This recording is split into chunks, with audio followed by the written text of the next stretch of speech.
sports analysis. Entertainment reviews. And everything in between.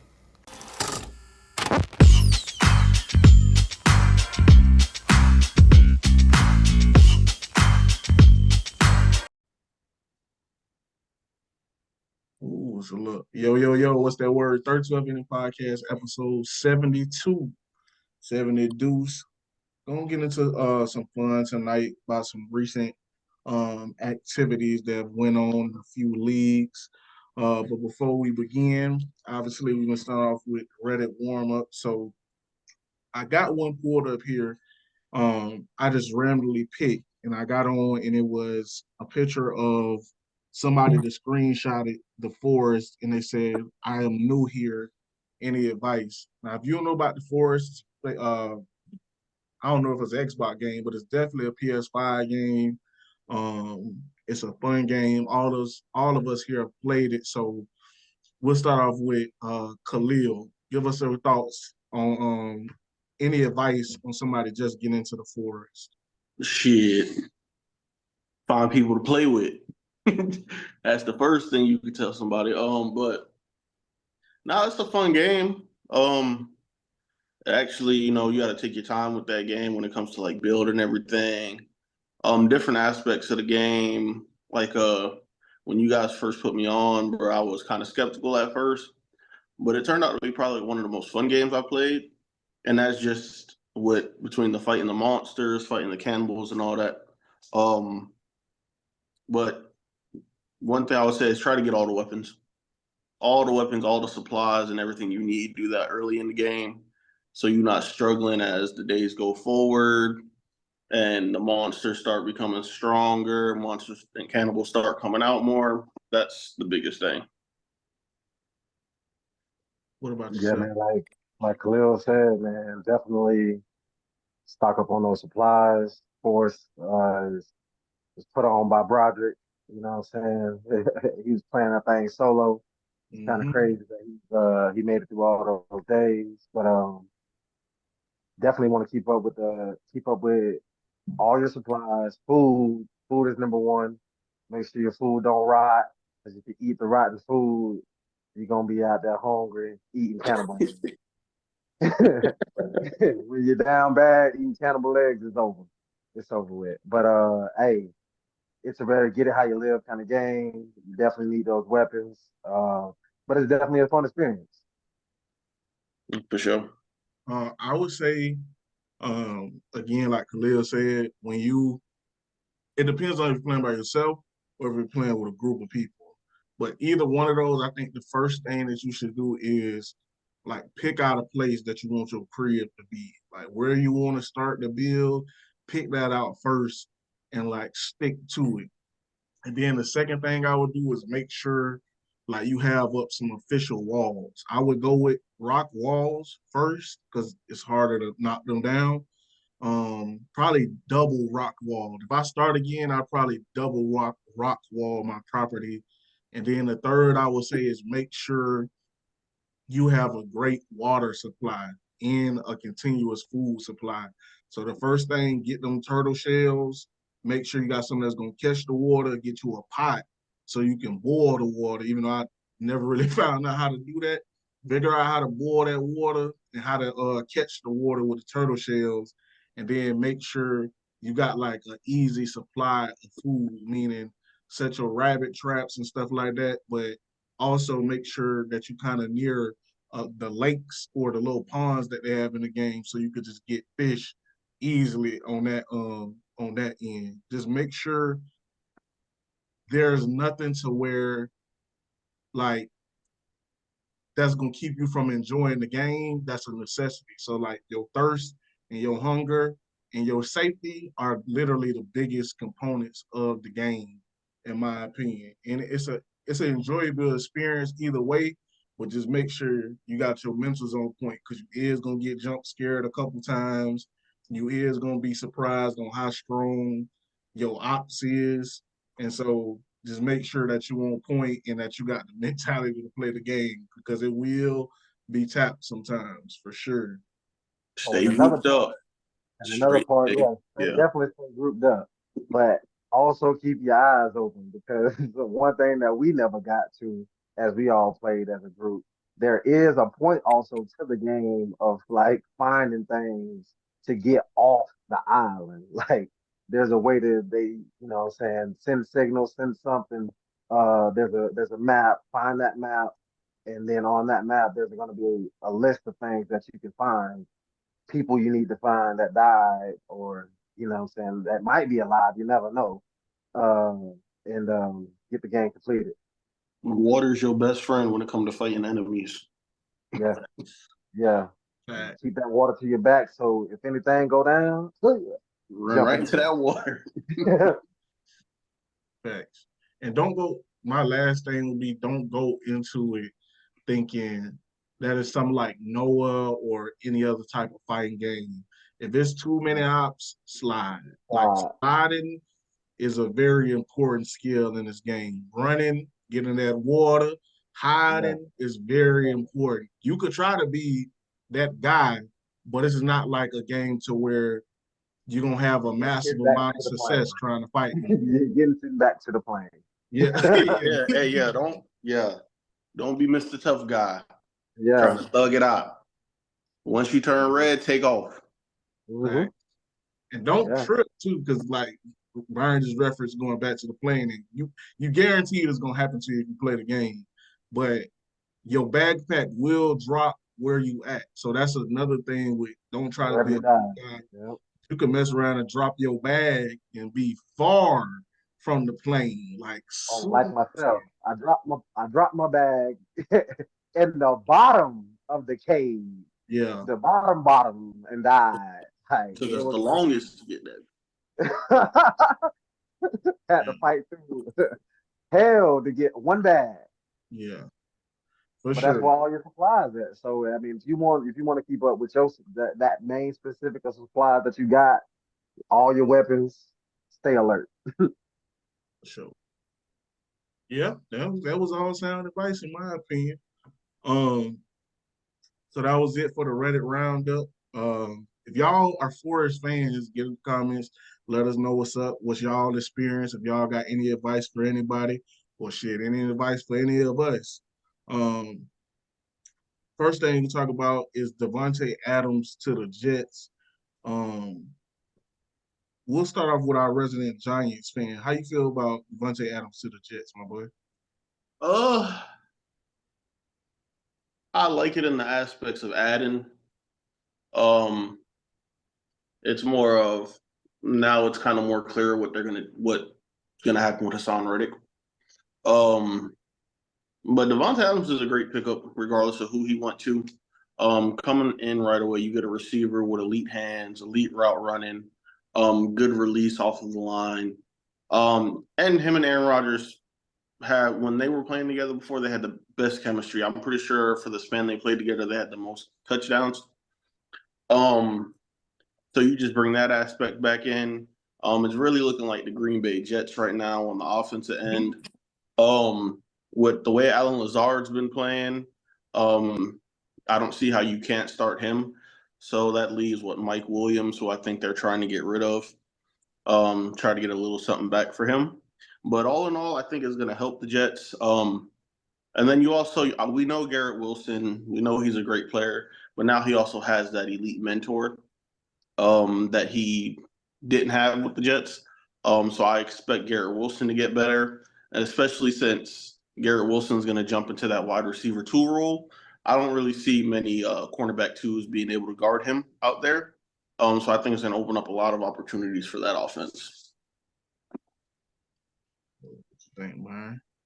Man, the day I woke up to Khalil's text message saying Davante Adams to the Jets, I thought he was playing. Had to get up, do my research, but man, I'm a happy Jets fan for sure, for sure. Um, Davante Adams, to answer Khalil's question, between him and Aaron Rodgers, they have 261 touchdowns and 41 picks throughout the span of 2014 to 2021. That's a lot of dang on touchdowns, well, a lot of damn touchdowns, and the boys was getting after it. Davante Adams is one of the best red zone targets, and then obviously one of Aaron Rodgers' favorite red zone targets when they were back in Green Bay. Now they're back together. The playbook between him and Nathaniel Hackett, because he was there on that Green Bay staff as well, but not calling the plays. But they have the same format going on. Won't be too hard for Davante Adams to change and learn their scheme. He just has to come in and get on the page. But him and Aaron Rodgers, they've been like this for many, many years, 10 plus. So I can only imagine, hey, when they get back together on this field, that is just going to be magic. We have what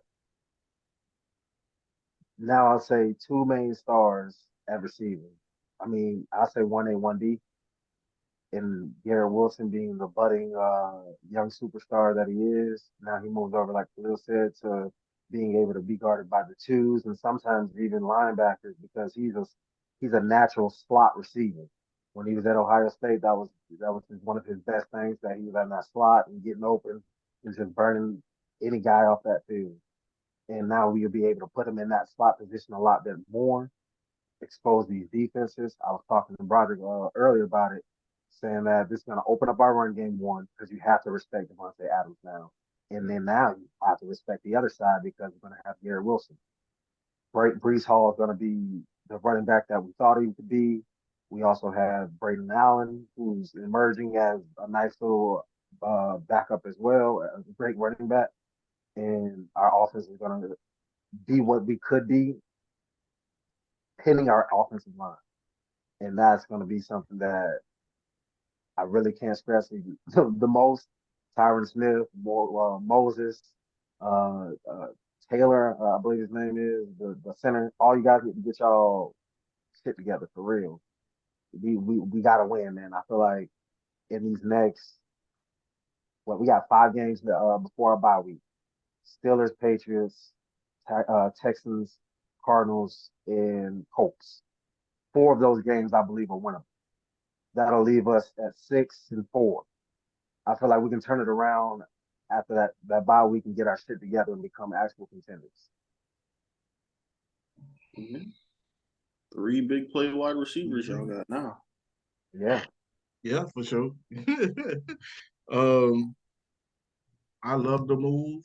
I love the move because with Aaron Rodgers, you have to be 100% all in, especially because I have a feeling, and I hate to even say this, but he's no longer the Aaron Rodgers um, of Green Bay of 2-3 years ago. In my opinion, he plays and his age is showing more often than not.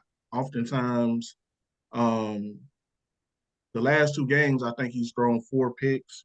The game before last, he threw 3 picks, and he's thrown interceptions on potential game-winning drives the past 2 weeks. So I'm worried about that. Now getting Davante, I think it's going to give us the final answer on if Aaron is going to be our quarterback next year or we're going to the draft for a quarterback at this rate because there's no more excuses. There is one big excuse that I'll talk about in a little bit, but you got 2 elite receivers, in my opinion, still elite receivers.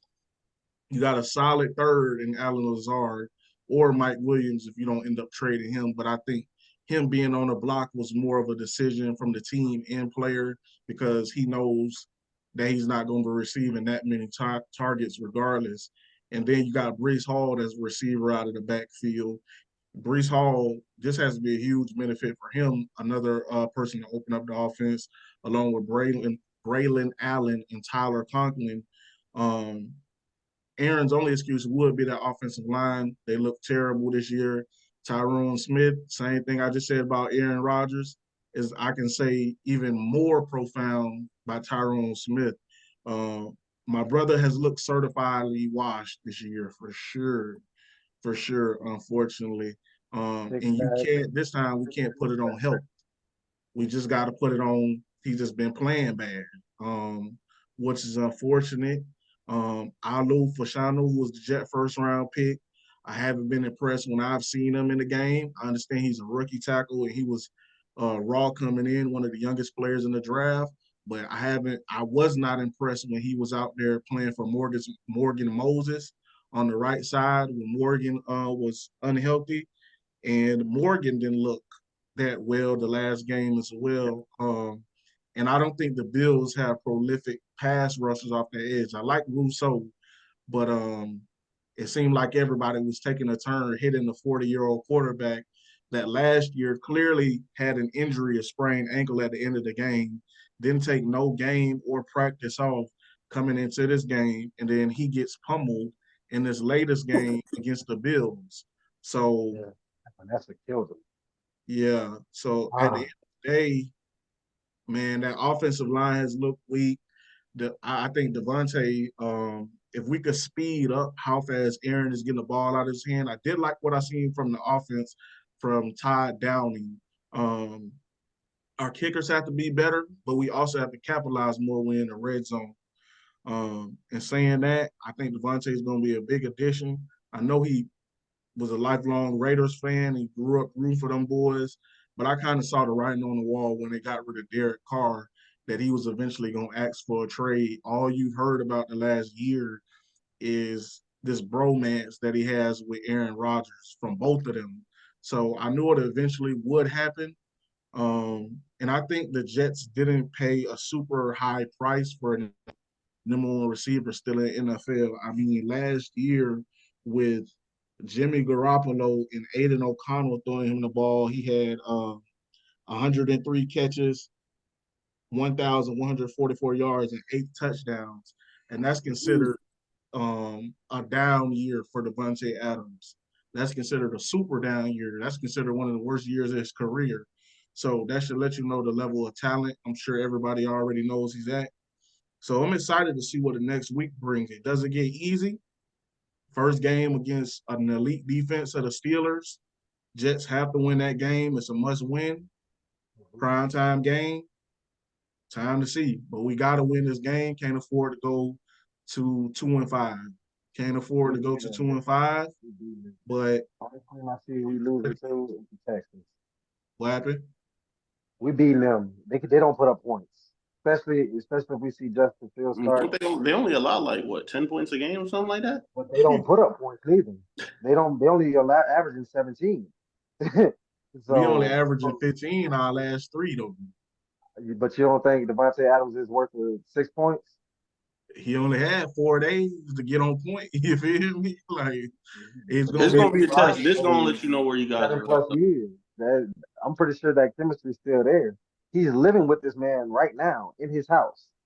Like he's staying at his house right now. You don't think they working out right now together, getting everything together, getting on time and back? You know what I'm saying? Of course they are, but I just think it takes a little bit of time to, especially when he's coming off an injury. Maybe, especially when he's coming off an injury, he hasn't I'm gonna put that in quotations. Yeah, he hasn't been like practicing like that. Once you know a player's about to get traded, what do the teams do? They put you on IR. They gonna say you gonna go over here. You heard, quote unquote, and we gonna let you sit to the side and then wait till we can trade you. We know that man was not hurt. I'm not gonna put that out there, but we come on now, come on. This is everything, every athlete kind of thing. Like you see that all the time. Yeah, but it's more so Davante. He didn't practice much in training camp. He didn't. I don't know if he even did preseason, and he's only played in 3 games this year.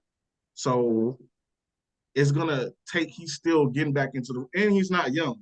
Bro is about to be 32 in a couple months, so it's gonna take some getting back into like that game condition. Plus, he's been getting hammered with the Raiders on the inside routes, as you saw in the Netflix series. So at the end of the day, I think it's going to be a solid transition. But for that to be our first game to figure it out, going against, frankly, a defense that at this point is probably the best defense in the NFL, to be honest. Yeah, I would say that. It's going to be tough. I think it's going to be tough. Now, I don't know who's going to be guarding Davante. it's going to be on Porter on one of them, and I expect Porter to have a level of success just because I was very high on him as a prospect. I think he has a chance to be a really, really good Pro Bowl, all-pro level cornerback. Not sure they got on that other side, but obviously they got a sound defense. But we'll see. We'll see. We'll probably talk about that game more in the bet section of what we're gonna do tonight. But moving on from that one, in case unless y'all had anything else to say about Davante to the Jets. Yeah, we pretty much covered everything. For sure. No excuses at this point, really. Yeah, for sure. The next big wide receiver trade was Amari Cooper to the Bills, to the Buffalo Bills from the Cleveland Browns. How y'all? What do y'all think that signifies? Either way, and we'll start with you, Byron. It signifies one. They know that Josh Allen, one, won't be able to sustain him doing it all by himself, and he needs a number one receiver. He's definitely missing that production from Stephon Diggs. Keon Coleman had obviously he's a rookie. You know, it's going to take certain guys. Not everybody's going to be, Justin Jefferson, Chase. But we've been spoiled by these kind of guys, so we're expecting, hey, we need you to be a superstar right away. Neighbors is, why can't you be? But hey, get that number one guy. Maybe this will help him flourish a little bit more, being guarded by, I won't say the best talent, but lesser talent than those number one guys. I'm pretty sure he's not at that stage where he doubled yet, Keon Coleman, but signing, jeez. What's the receiver? Sorry, one more time. Amari Cooper. Amari Cooper, yeah. Signing Amari Cooper. Him is just going to be a wonderful talent. He's a professional. He doesn't complain. He comes in, does his job. I mean, Dallas Browns, we've seen, the talent that he has, and he's had all his seasons, he's had 1,000 yards. So, for sure. How you feel, Khalil? Great pickup for the Bills. I really don't even think they had a wide receiver 2 level caliber receiver on their team. So he comes in to make an immediate impact. Gonna open up stuff for the other receivers as now the defense has to shift their focus to an actual elite route runner, more than capable wide receiver. You give Josh Allen somebody that can get open, like I said, great footwork. He's gonna get open. You give Josh Allen that type of weapon. He's been having a good year with pretty much nobody. So I expect it to help the Bills a lot. And honestly, I feel like them making that move was kind of signifying that they know pretty much it's going to be between them and the Jets in the division. So it's pretty much just two teams trying to get the upper hand. Let's see. Only thing that concerns me with Amari Cooper, which isn't really too crazy or too big, he leads the league in drop passes. So that's something to look at. But other than that, he's an elite quarterback. I mean, an elite wide receiver. Even with his age, he's still up there. Yeah, I would rank Amari Cooper up there, top 5 route runners in the league. He's been a beast at route running since he was playing for Northwestern down there in Miami. We saw him at Bama and all throughout his career, been an elite route runner. He slides Keon Coleman into a place that I think he's going to fit better in the league, which is a very good jump ball possession wide receiver number 2, with Khalil Shakur coming out the slot. And personally, my favorite receiving option on the Bills is Dalton Kincaid. Yeah, he's going to open up things for the Bills offense. I think they already got a pretty strong defense. They're coordinated very well to where they can replace all of these top flight guys and still have a solid to elite level defense. Josh Allen, I don't know if he necessarily needed this move to be made, but it's definitely going to help them. And I also think they see that even though Kansas City, I believe, is undefeated, Patrick Mahomes isn't having a great year. I think he's 6 touchdowns to 6 interception ratio. Defense is taking them.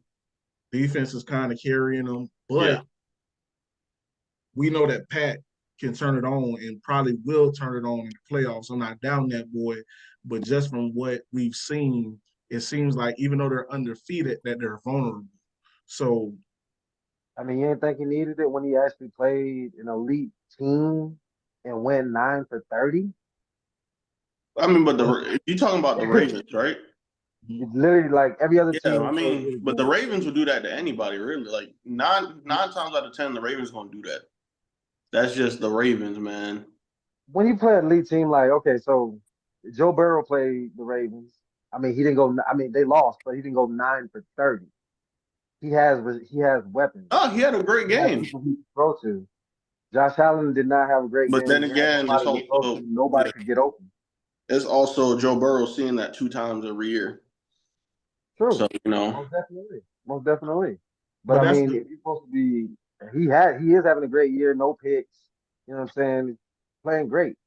But I mean, to help push them over that edge, you know what I'm saying, go after going against a good team in them, that shows like, hey, you can't really hide behind, you know what I'm saying, all the trickery. We know what's going on. Oh yeah, for sure. yeah, that's the point The I was boys trying to ran make. the whole game and just, just crashed everything down. For sure. That's the point I was trying to make by mentioning that they see the Kansas City Chiefs as potentially vulnerable. So they went out and got somebody like Amari Cooper to like get them over the hump this year against somebody like KC. Mm-hmm. What and also what I said what I meant by they didn't necessarily need to make this move is they could beat like the sorrier teams on their schedule just because Josh Allen is that talented, Yeah. including the Jets, I guess. Hey, but for them, for but teams like the Chiefs, the 49ers, the Bills, the Ravens, it ain't about the regular season. It's about the chip. yeah, You ain't gonna win that way. These are teams you gotta beat. Like the sorry ass teams, you gonna beat because you better. You got better coaching, you got better players. It's gonna be that way. But when you get against those elite teams, it's about championships. If you yeah, ain't on, and when you win against a team that was, in the what was it, the AFC Championship last year, you got mocked. yeah, I think that, but like I said, I don't. The Bills aren't sorry, but they're not to that elite level on their side of the conference where I think they can Oh, that's what compete I'm with. saying. Well, That's, I don't think they can compete with the Texans, with the Chiefs, with the Bills right now. Before the Amari Cooper trade, I didn't feel like they'd be able to do that. Just got to see how it pans out with Amari Cooper. Like I said, besides the Chiefs, I really don't see anybody else that probably stands a chance against the Ravens. That might just be me being biased as Lamar Jackson's my fantasy quarterback. But I and I get 100%, and we're on the same page, Brian. We like kind of saying the same thing. Um, the thing is though, I think the Bills already. It sucks because they got their franchise guy, but I already think they gave up a chance to get over that hump at this point. I believe they already have had their best team that they could possibly build around Josh Allen in the past 5 year span. They've had elite level teams, like at every position, damn near a Pro Bowl caliber player. defense But they crazy. just what happened? That defense, when they had Micah Hyde and all that, Yeah, that's crazy. yeah, Porter, Jordan Warrior. They, but Tremont Edmonds, all that, yeah. yeah, yeah, with Matt defense. Milano, Yeah. Von Miller. Uh, But so they had. I mean, we can keep going down the list yeah, on both sides of the ball.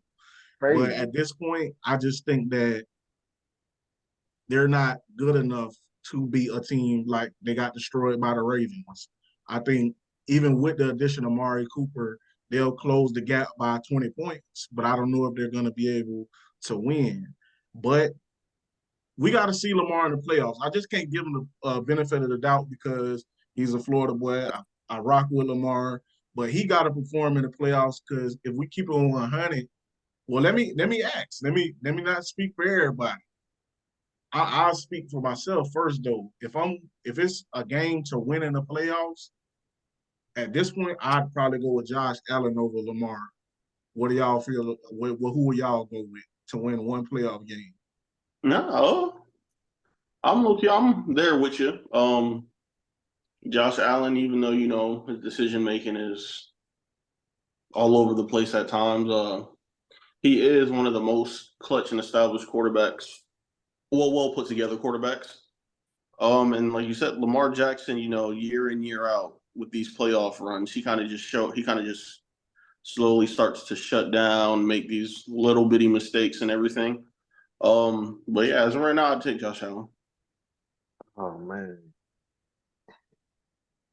this man's still young, and he's progressing every year. I mean, first playoff game not so good.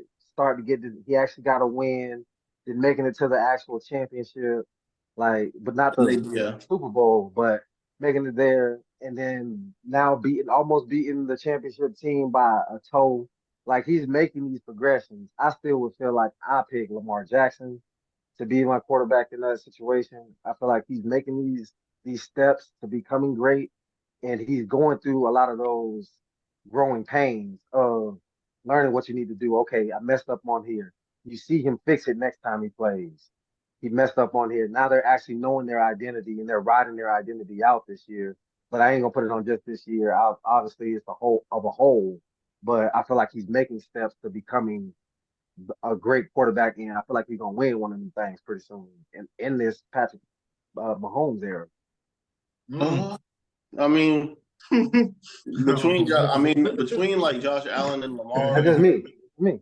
No, I all understand it. all the teams, all the teams in the AFC are still chasing one thing, and that's to finally knock the Chiefs out of the Super Bowl, which the Bengals were able to do the one time.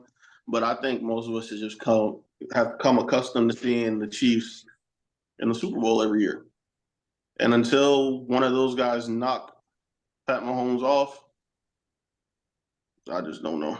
Like I said, I have the Chiefs. Well, I remember I had the Chiefs winning the Super Bowl at the beginning of the year. After seeing what's going on here, I don't know yet. But we know once playoff comes, it's a different type of ball game. Pat Mahomes clutches up and everything like that. So Sure. That's right. I can't remember who I picked to win the Super Bowl, but I don't think it was the Chiefs, but I Yeah. wouldn't be surprised. Oh, who? Oh, yeah, bro. Oh, you picked the Jets. Myself. For sure. For sure. I don't remember who I picked, but for sure. Maybe the 49ers, but they ain't having a great year. But anyways, I looked at something today, and so I would like to bring it to light.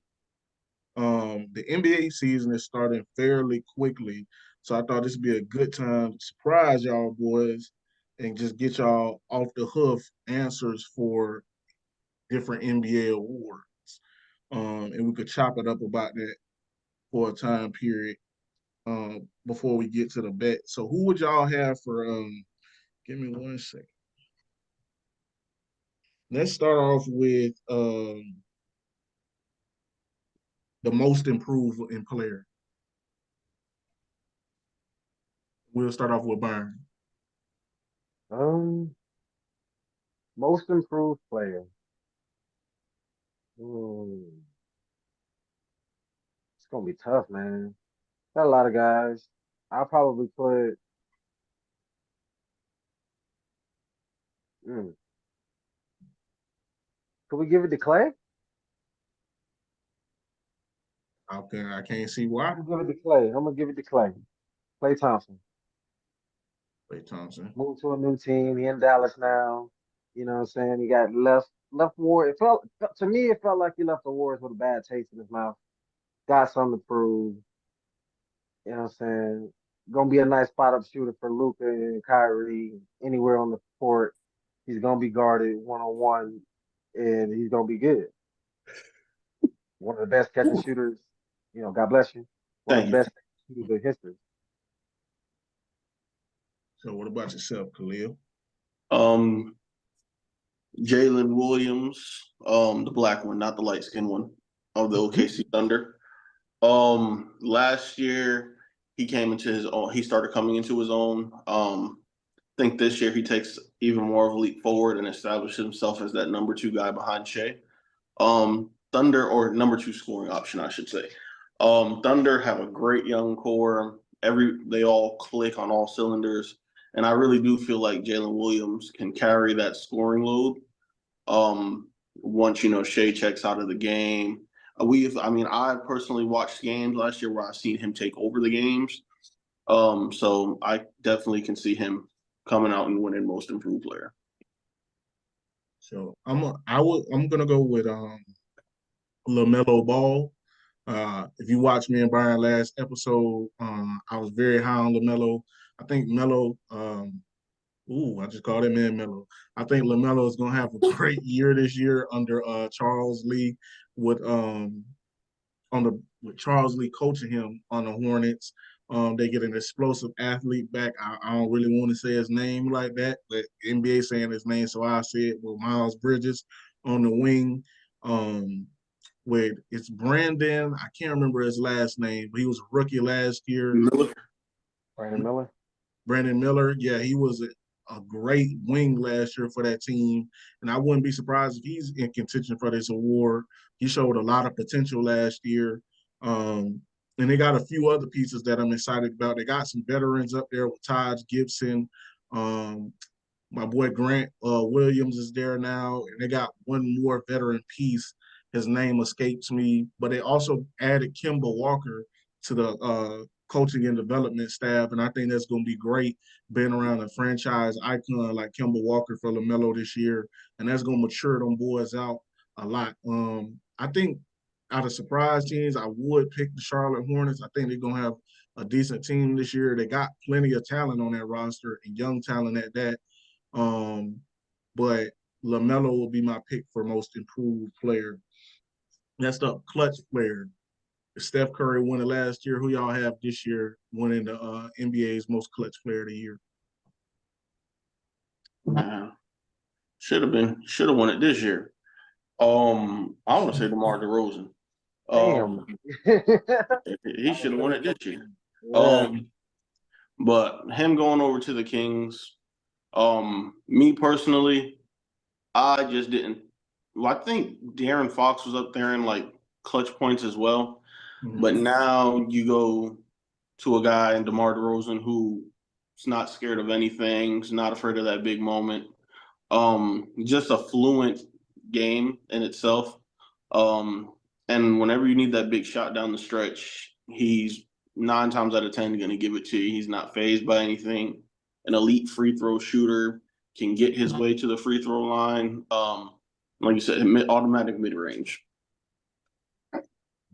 Same. Like literally, when you said the word clutch, DeMar DeRozan popped up in my head. Like one of my favorite players, as you know, if you've been watching these shows and you talk about basketball, DeMar DeRozan is the midi god.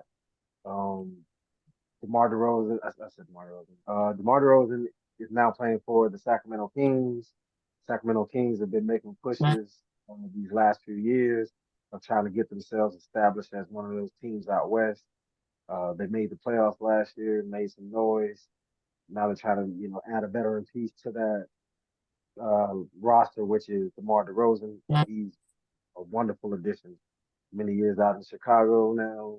Out here, he's an easy 20 points in his sleep, waking up. Easy. I think he's gonna be it. So, clutch player. I had a name in my head, but it's my boy Anthony Edwards. I think Timberwolves gonna be in some closer games this year, and I think he's gonna be the guy that helps us get over the finish line a lot this year towards the end of the games. It's gonna be less spacing on the floor, so I think his mentality about passing is gonna be a little bit more skewed towards, okay, I'm that guy. I got that Olympic experience. I got that Olympic gold medal. I can be that D Wade style player to take us over the hump at the end of close ball games and going towards the playoffs. Plus, he's young, athletic, full of stamina. I think towards those fourth quarters, he's going to be the most eligible to take those big shots. I mean, plus he's the best player on the team, but he's going to be the one that's most eligible, good from mid-range, attacking the basket, and from three. He really doesn't. He showed a post-up game last year. Um, Great ball handler, along with the pick and rolls that he's going to be running with Rudy and Randall. And if they do guard to guard pick and rolls with DiVincenzo and Mike Conley, I just expect them to have the ball in his hands a lot this year, and especially in the ball games. So I'm gonna go with Ant Edwards, and hopefully I'm wrong, because that would mean we in a lot of clutch situations, which is tap. But next up, who y'all got as sixth man of the year? The Kia sixth man of the year. I guess y'all been starting off first, so I'll start off first with this one. Sixth man of the year. Really got to think about coming off the bench. I guess I would go with Isaiah McBride from the Knicks. I think he's going to be number one playmaker off the bench. I could see him averaging somewhere around 14 and 5. That's enough to get the war. I'm not sure, because I really want to go with my boy, another Minnesota Timberwolves, but I'm not sure if he's going to be starting or not. So we'll just have to see on that. But for right now, I'm going to go with Isaiah McBride from the New York Knicks. Oh, you go ahead, Brian. I'm trying to think for real. I'm trying to think of the player's name from Indiana. I don't know if he's a starter or does he come off the bench. Mathurin. Yes. Benedict Mathurin. Okay. The black guy with he wore the cornrows. Yeah. For real. He said it like a white person.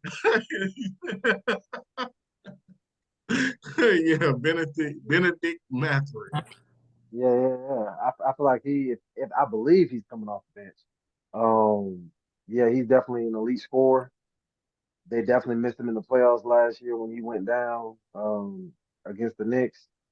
And he's definitely going to be one of these emerging stars. I think he's going to be averaging at least 20-something points again this year for the Indiana Pacers, and going to rock it out. But the Knicks was hitting niggas with that voodoo doll last year. Everybody was going down, including themselves. Fine, Trying to get to the ship. Who you think about, Khalil? Not gonna lie to you, man.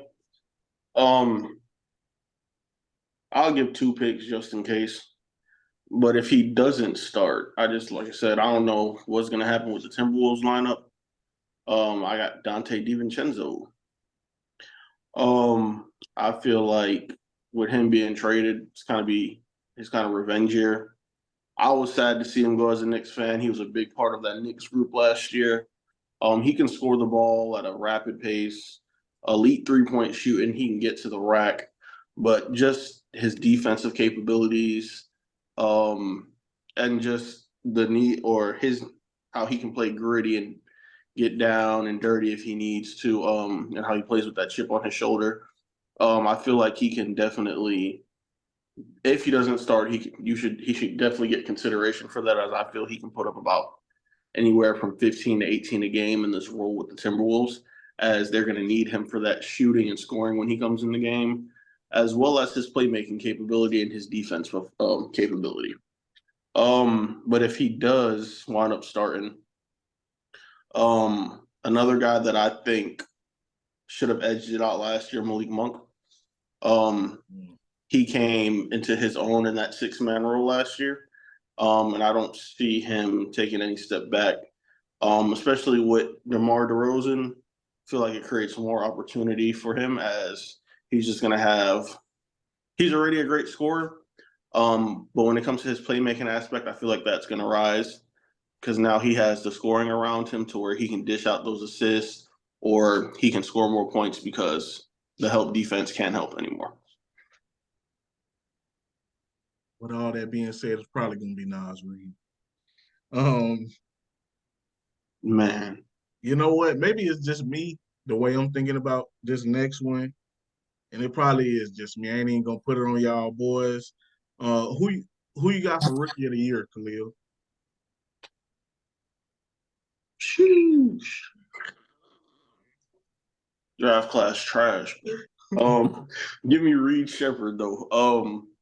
I feel like out of all the rookies, he might be in the best place for him with the Rockets. They're all young and developing. But he just shows maturity in the game, elite jump shooter, real grit to his game. He's not afraid of anything. Dude's short, but he plays with the heart of a lion. He was a big piece in that Kentucky for that Kentucky team last year. And I really feel like the Rockets lucked out getting him. But yeah, definitely him in this not so loaded draft class. Man, Zach Edey, bro. He's gonna win this thing for sure, for sure. You got Ja down there coming back, trying to make a statement, proving that he's still one of the faces of the league. Zach Edey's like 7 feet tall, just like that boy down there in Wemby. All you got to do is lob it up to him, and he's strong as like I don't know what. Just he plays that old style kind of game, but he's just so strong and finesse with it. Like they can't really be stopped. So I mean, I feel like he's definitely gonna be that 1-2 punch with Ja and help push him over the edge to win Rookie of the Year. I think he gonna work well with my boy that's built like a running back, light skinned folks with the with the low cut. Williams, Oh, You're not talking Williams. about Bane, Bang. Yeah, Yeah, Desmond Desmond Bane, Bang. Yeah, yeah, the T-Rex. fullback. Them. Man, basketball. for sure. My Rookie of the Year pick, I'm gonna go with my boy Rob Dillingham, another Minnesota Timberwolf. I think he's going to be a good backup point guard off the bench. He's been the rookie I've been most impressed with in the preseason, with getting to the basket, dishing the ball. But he's going to come off that bench we're expecting him to score. And personally, I think he was the best player with the ball in his hands in this draft. And I think that's important when you're a Rookie of the Year. Like, you're going to have the opportunities to the coaches want to put you in a position to do what you do best and then work on your weaknesses. At least that's how I examine the game when you're a rookie.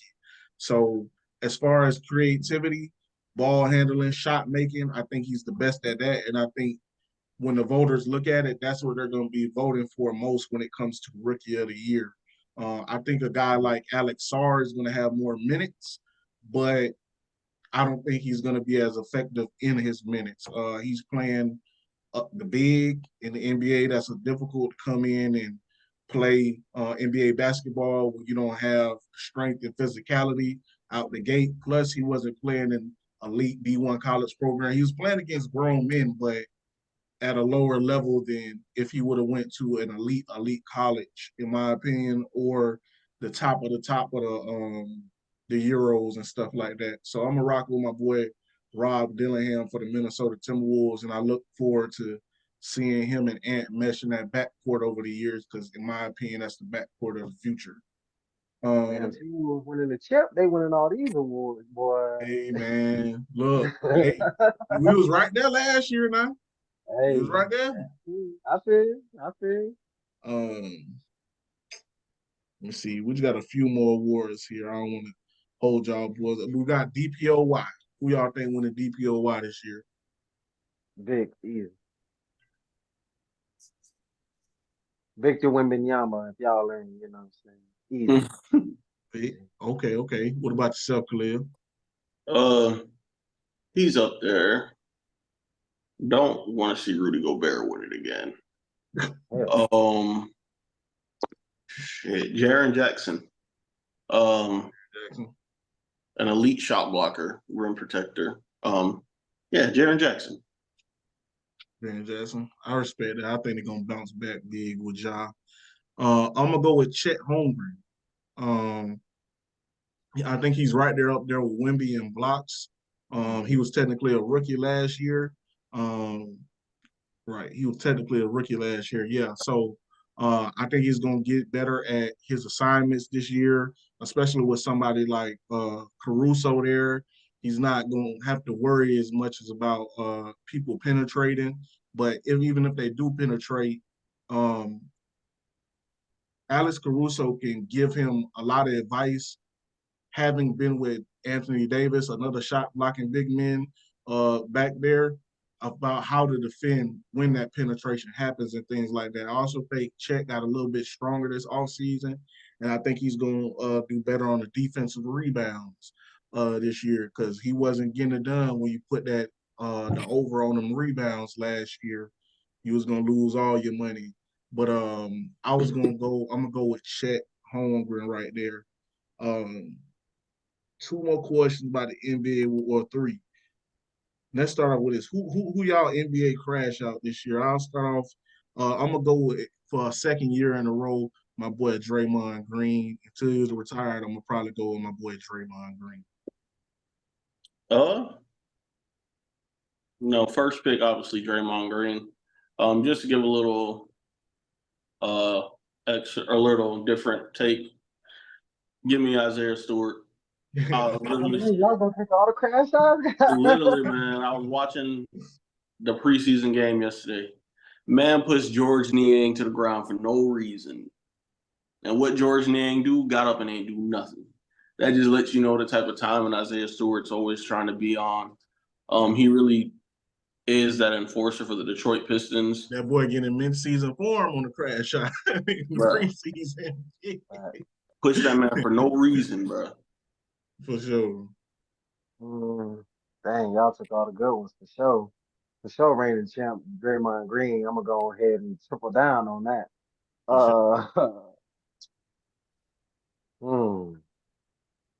If Low I had, key crash. go What's ahead. up? Nah, My go ahead. low key crash are gonna be Adams. Steven Adams. Steven Adams. He a low key crash out, but I don't think really nobody want that smoke with the caveman for sure. Yeah. But I think he a low key crash out for sure. Sure. If I had to just differentiate it real quick, I'm gonna go with my boy Ja Morant. I don't know what my boy gonna do. Yeah, but he definitely finna up five at some point this year for sure. For Hopefully he sure. don't, man. Hopefully he don't, man. We don't need his Hopefully you man don't. But I'm on just saying. IG with the straps. You give me We Russell need Wilson. you in the league, bro, man. Stop playing.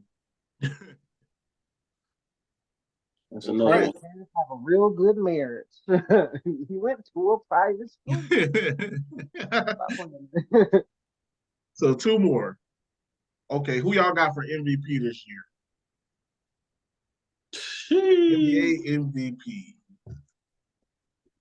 My top two player in the league, Mr. Luka Doncic. Nothing that this man can't do on the offensive end.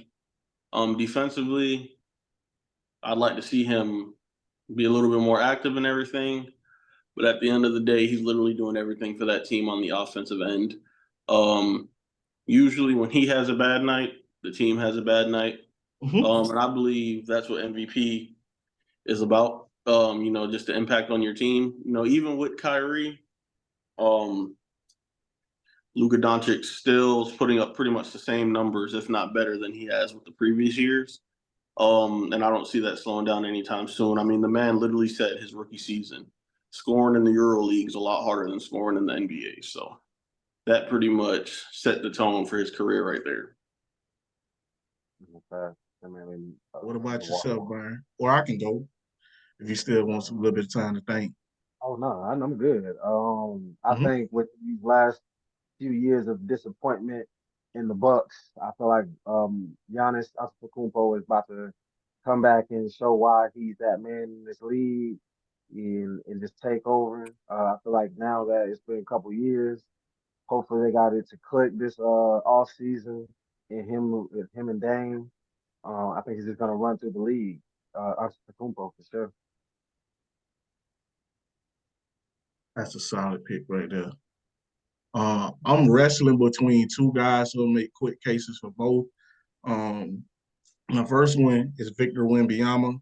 I think he's gonna make a huge jump in every category this year, especially with CP3 guiding him this year. I just think the Spurs have a better team this year, especially with their draft pick, Stephen Castle. So I'm expecting a huge jump from here. I don't think he's going to be on a minutes restriction this year. He was on a minutes restriction all of last year. I could see him putting up a consistent stat line around 25 points a game, 11 rebounds, 3 to 4 blocks.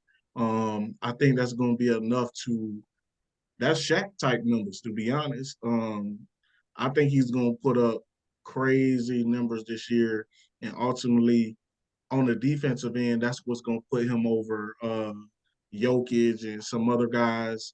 They might not win enough games. That was my only thing, and why I had a second number 2 person. That number 2 person would be Zion Williamson. If, of course, gotta say this, if he can remain healthy, if he can stay healthy, if he can just play the amount of games he played last year, which I believe was a career high of 76. Zion's best year so far has been his second year in the league, where he put up 27 points on elite efficiency from the field. Wasn't great on the rebounds, but we know he got, that boy sawed off by 6'5". But I think that Zion this year, he could put up somewhere around those points. And I think he can almost double the rebounds. I think he can get up to about 9 rebounds a game. They experimented him a lot last year with him being a playmaker, being the pick and roll man out of the pick and roll. I think that him doing that is going to drive his assist up to about 4 assists a game at the high end. And him with CJ McCollum, BI, and DeJounte Murray are going to be real good on the pick and roll, and they're going to need Zion for that. So I think that, and he makes splash plays. So I think that as much as we're going to see him on the Sports Center highlights, and if he has that type of year, the amount of people that's going to be talking about him and his resurgence, because he's kind of been quiet, but he looked excellent before he got injured in that play-in game versus the Lakers last year. If he can bring that consistently this year, I think he's going to make a case for being considered the most valuable player to his team for sure. The last NBA award is probably the most important. A lot of people as the NBA champion. We'll start with you, Brian. Who you think gonna win the ship this year? I'm gonna go with the Celtics. I feel like I think they can go back to back this year. Be one of the first teams to do it, and since that Steph Curry and LeBron era of them fighting for the championships. I mean, these last few years we haven't had a consistent team winning the championships. I feel like they have a chip on their shoulder. Missoula has been in their ear about not having that championship rust. Jason Tatum not playing, having that beef against Steve Kerr, gonna help push them over. And then obviously Jaylen Brown feeling, disrespected by the whole league and basically the world at this point. Them boys gonna come with super chips on their shoulders. They're young, still talented, and they just got paid. Both of them guys are over 300 million. They come in with a vengeance this year, and I feel like they built their team, and they're really, really great at everything that they do. On every side, ball defense, scoring, they have everything, and they have dogs. So I feel like they're gonna be the ones to back to back. Well, as much as I want to say the Knicks, my favorite right now would have to be the Celtics as well. They're the most complete team in the league. They didn't lose anybody from that championship team. So I believe they have the most chemistry. And just the chips on their shoulders, especially like Byron said with Jason Tatum and Jaylen Brown. I expect big years out of them to kind of prove that point that we are the elite of the elite. You're not going to disrespect us like that.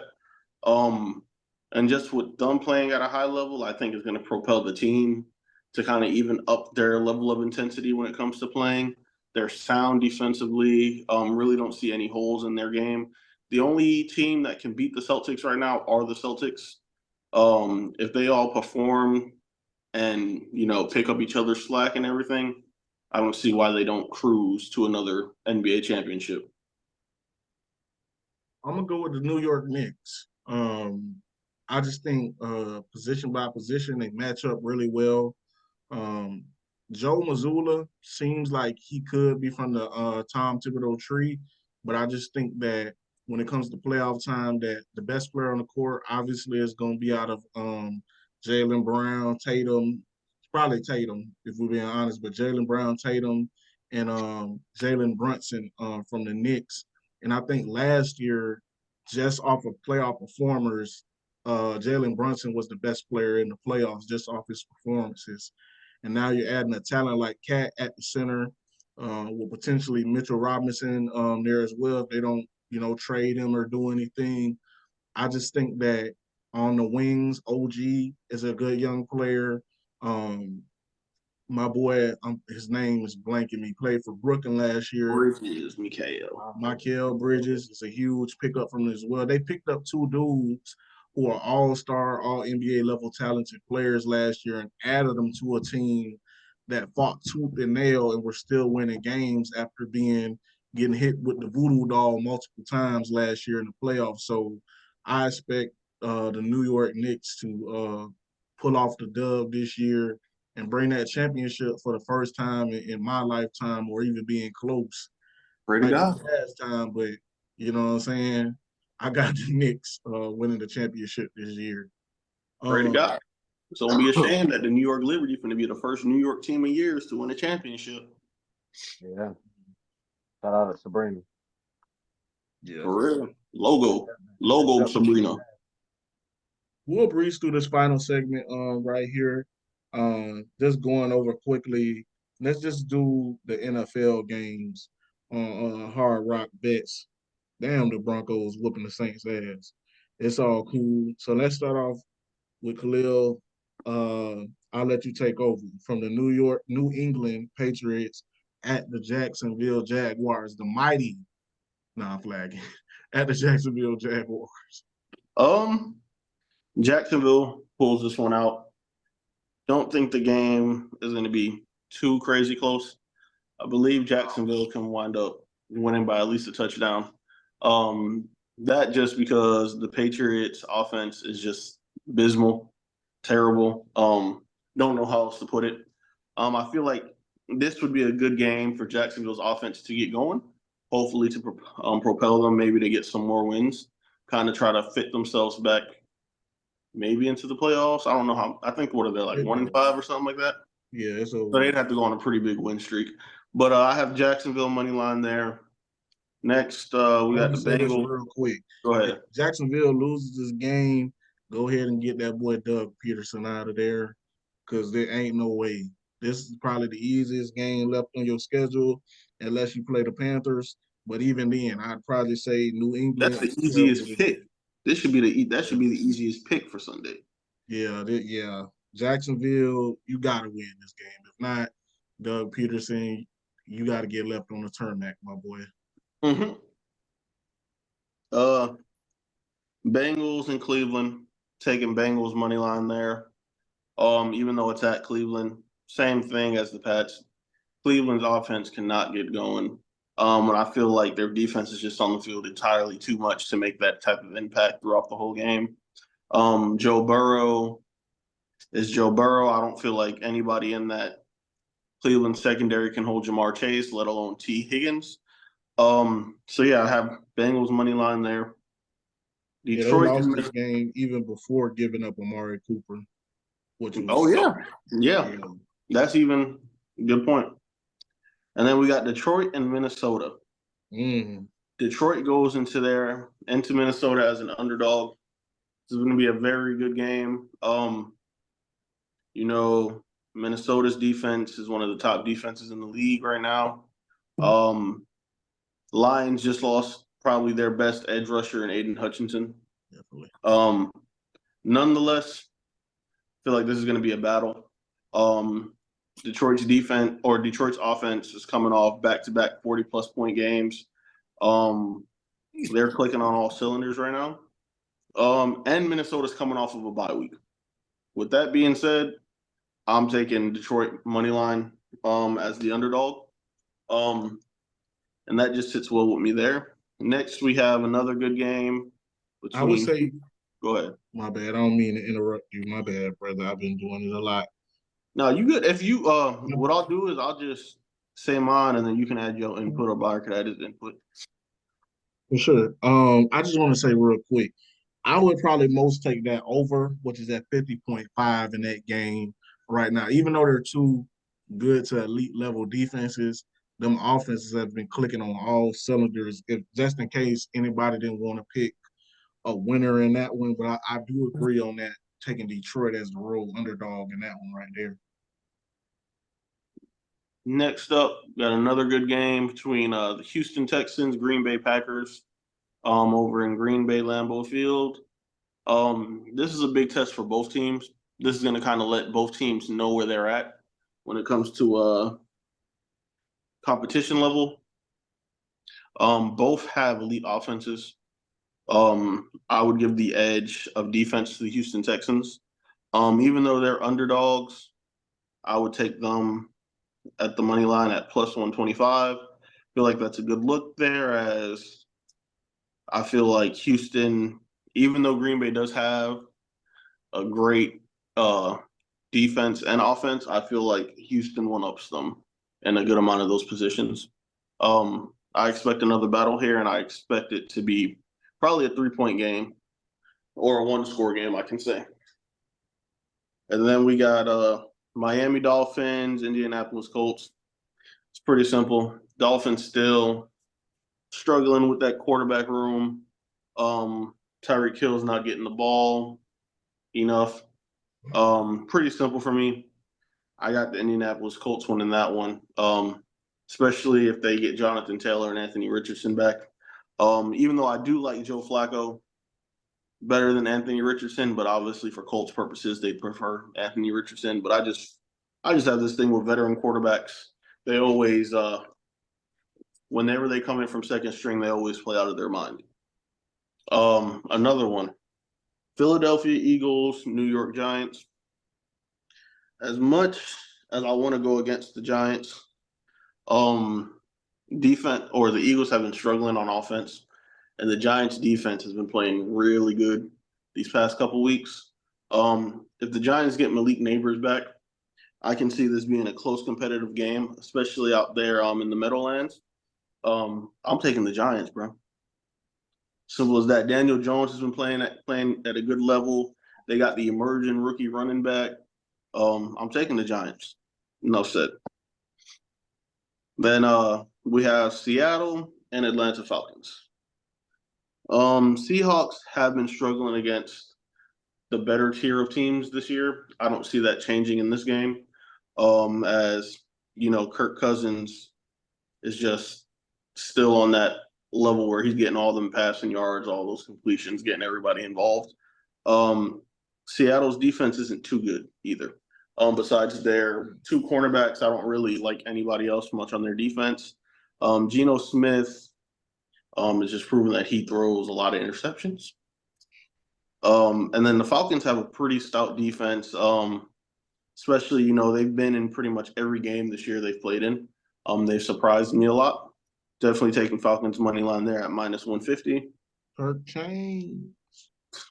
Man, we thought that Michael Penix was going to be taking over for that man around this time. Ain't no we. Not me. But Kirk Chain. I stand up on it. Hey. Yeah. So, but next we got the Titans and Buffalo Bills. This is pretty simple for me. Buffalo Bills money line. I don't think the Titans could hold the Buffalo Bills jockstrap. They're at minus 500 favorite.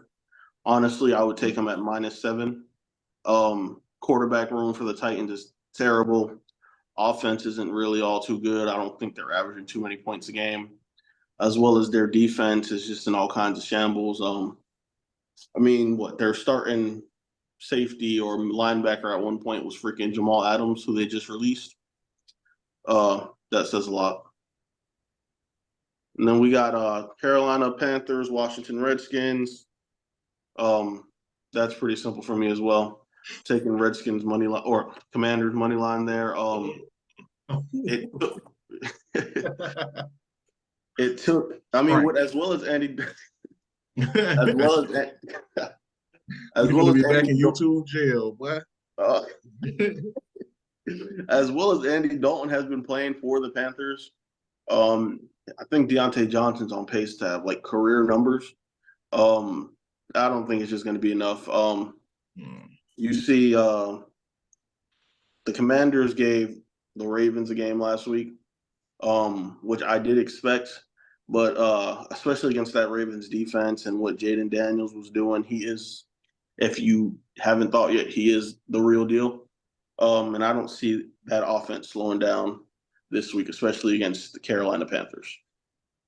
Then we got the Raiders and the Rams, going Rams money line there.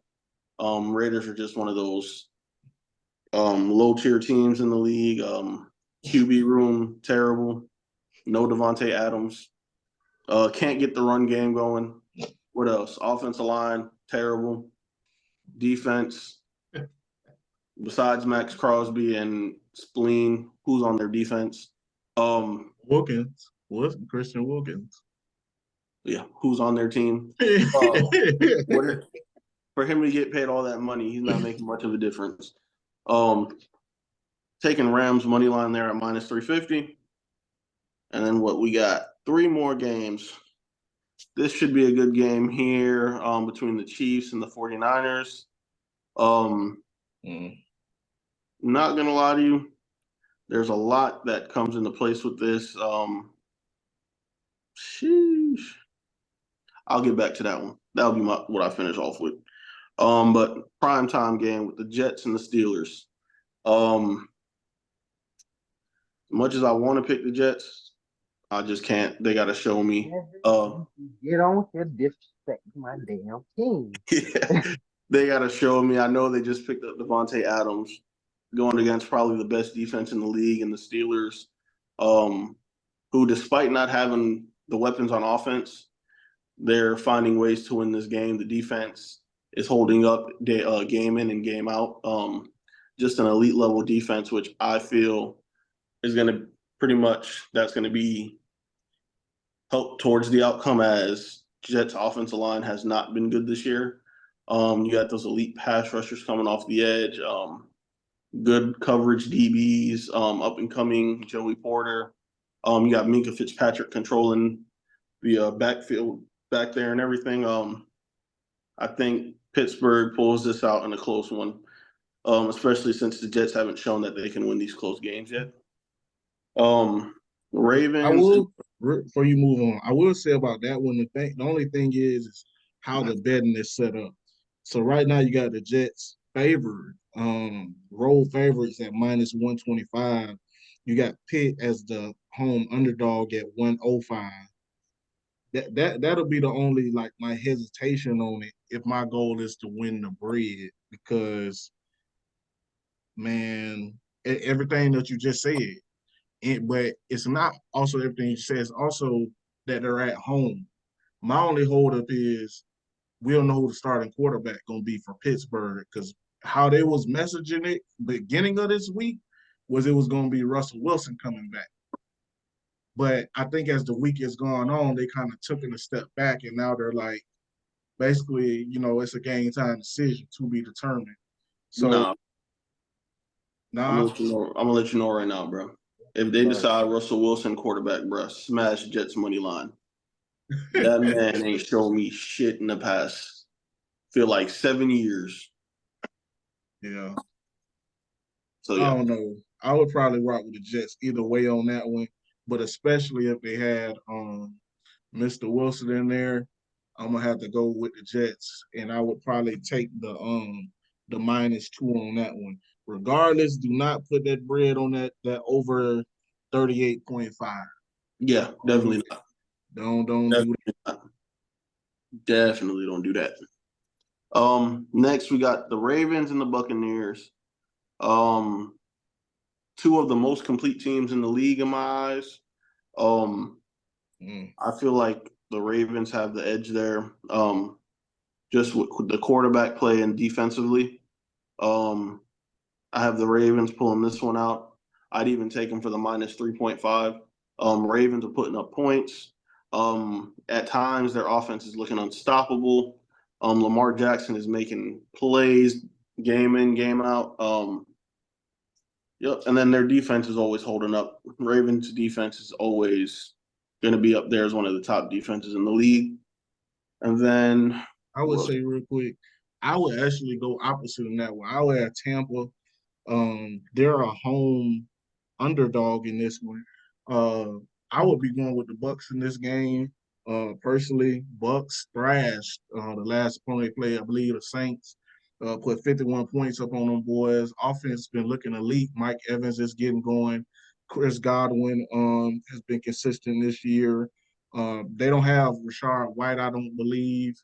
But Bucky Irvin's been playing pretty well this year. Me personally, I would ride with the Bucks in this game to get it done at home. But it's going to be one of the best games on the schedule. You said they thrashed the Saints, but you started the segment out by saying the Broncos smashing the Saints right now. So that win ain't too, yeah. The thing, the Broncos, they was beating them boys like 26-9. The Bucks beat them boys like 51-9. You feel me? Like, so Bucks ain't beat them no basically the 51-9. same thing. It was 27-24 to like the fourth quarter. Yeah. Yeah. I mean, that's basically the same score for the Broncos, though, with the ass play they've been having. Next, we got the Chargers as away favorites against the Arizona Cardinals. Arizona Cardinals are not a bad team. They're probably a middle of the pack team. I would say their record shows a lot worse than what I think they are. That's fine. They've had to run into who have they played this year?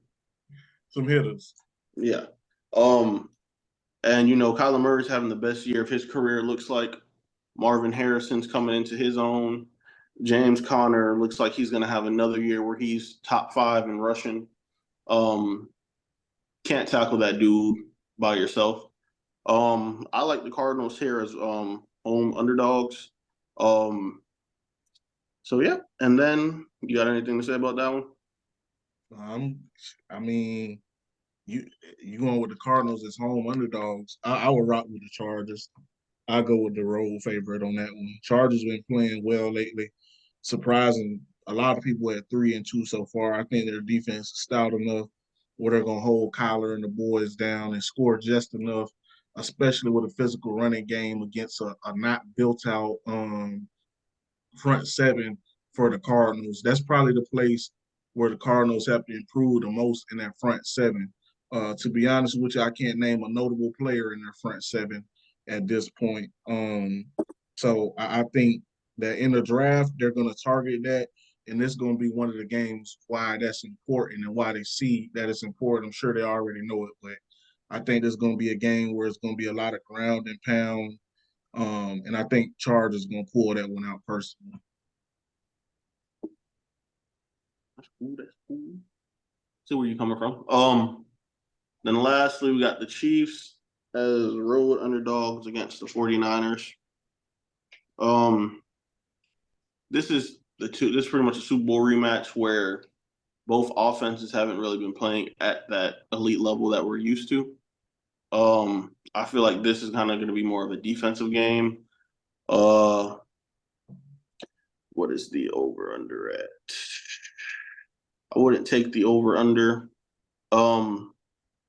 But I would definitely, just with the push from the crowd, I'd go with the 40. My first instinct would go with the 49ers.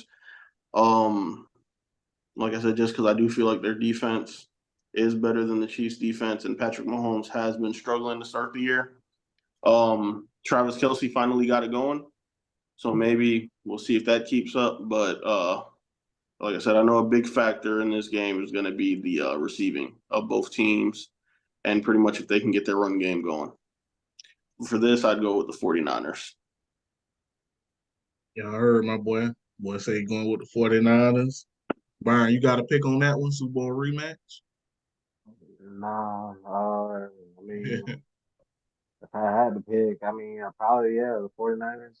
Um, I know Chris McCaffrey's gonna be out still. Ayuk hasn't been playing the best, but I think this is one of those games that they definitely need. I think I read a, a tweet or an X about from um Fred Warner saying that he's kind of tired of this. He's played these people 4 times and he just hasn't beaten them. I think it's that one time that he needs to get over that push and that sour taste in their mouth is still from the Super Bowl. Obviously they can't win the Super Bowl with this one, but this will be some nice confidence going into the playoffs. Me personally, I can't go against that boy Mahomes. Chiefs undefeated. Um, I will disagree. I think the Chiefs have had probably the second best defense in the league this year, if not the first up there with the Steelers. Um, Me personally, I will be going with Mahomes and the boys in this game, um, especially with CMC not playing. But I will rock with the Chiefs in this game. But this is our betting guy. You know what I'm saying? He win lot more bread on the bets. But me personally, I will rock with the Chiefs in this one. Well, it's a tough week. It's a lot of good matchups. Sure. But with Tough. saying that, Last week was easy. It's sure. tough. With saying that, this will be out on Saturday, so y'all get y'all bets in before Sunday come up. Make sure y'all stay tuned. Clips will be out of these, so y'all check them out. Yeah, appreciate y'all.